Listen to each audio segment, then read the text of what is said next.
ఒక్క అసెంబ్లీ ఎన్నికతో వచ్చిన ఫలితంతో మొత్తం రాష్ట్ర జాతకాన్నంతా చెప్పడం అమాయకత్వం. నేను ఒప్పుకుంటా. కానీ బీహార్ రాజకీయాలలో సుదీర్ఘకాలంగా ఒక సమస్య ఉండిపోయింది.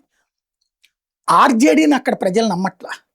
ఆహ్, ఏదైతే రాష్ట్రీయ జనతాదళ్ పేరుతో ప్రభుత్వాన్ని నడిపి తను లేకపోతే తన భార్య అంటూ సుదీర్ఘకాలం పాటు అసహ్యకరమైన రాజకీయం. నిరంతరం తుపాకులు చేతబట్టి తిరిగేటటువంటి దరిద్రపు పరిస్థితుల్లో బీహార్.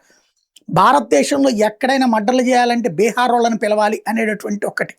సినిమాలలో అపప్రదేయం సినిమాలు అక్కడ వాస్తవాల్ని బేస్ చేసుకునే తీశారు. చివరికి ఆ బీహారోళ్ళకి అమ్మాయినివ్వాలంటే వామ్మో!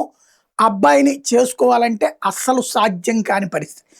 అంత దుర్మార్గంగా నడిచిపోయింది దాదాపుగా 20, 25 లాలూ ప్రసాద్ యాదవ్ పరిపాలన. లాలూ ప్రసాద్‌తో కలిసి తిరిగినటువంటి నితీష్ కుమార్ బయటకొచ్చి పార్టీ పెట్టి చేసినటువంటి ఎన్నికల్లో గెలవడం ప్రారంభమై గత 20 ఏళ్ల నుంచి లాలూ కుటుంబానికి గెలుపే లేకుండా చేస్తున్నాడు. అవసరమైతే లాలూ కుటుంబంతో కూడా కలిపి మళ్ళీ తనే ముఖ్యమంత్రి అయ్యాడు గత 20 ఏళ్ళు. ఇన్నాళ్ల తర్వాతన ఆ నితీష్ కుమార్ పక్కకి తప్పుకున్నాడు తన కొడుకు కోసం. అదే సందర్భంలో అక్కడ సమ్రాట్ చౌదరి ముఖ్యమంత్రి అయ్యాడు భారతీయ జనతా పార్టీ తరఫున.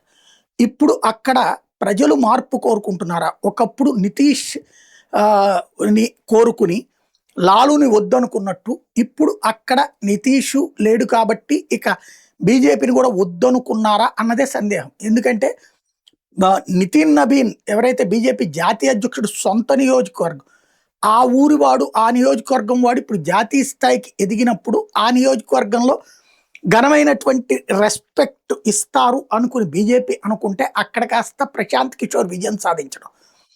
ప్రభుత్వం బీజేపీది, కూటమిది, సమ్రాట్ చౌదరి బీజేపీ ముఖ్యమంత్రి, జాతీయ అధ్యక్షుడికి సంబంధించినటువంటి సీటు అక్కడ దెబ్బతింటం అంటే ఆషామాషి కాదు. వాస్తవంగా అయితే కనుక 3 అసెంబ్లీ స్థానాలకు జరిగినటువంటి ఉప ఎన్నికలు బీహార్లో ఓ పక్కన ప్రశాంత్ కిషోర్, గుజరాత్లో మళ్ళీ భారతీయ జనతా పార్టీ, మధ్యప్రదేశ్లో కాంగ్రెస్, మధ్యప్రదేశ్లో పక్కన బీజేపీ గవర్నమెంట్ ఉండగా అక్కడ కాంగ్రెస్ అన్నటువంటిది ఇక్కడ కీలకమైనటువంటిది. ఓ రకంగా చెప్పాలంటే బీహార్ ఎన్నిక అన్నటువంటిది భవిష్యత్ సమీకరణాల్లో కీలకం కాబోతోంది.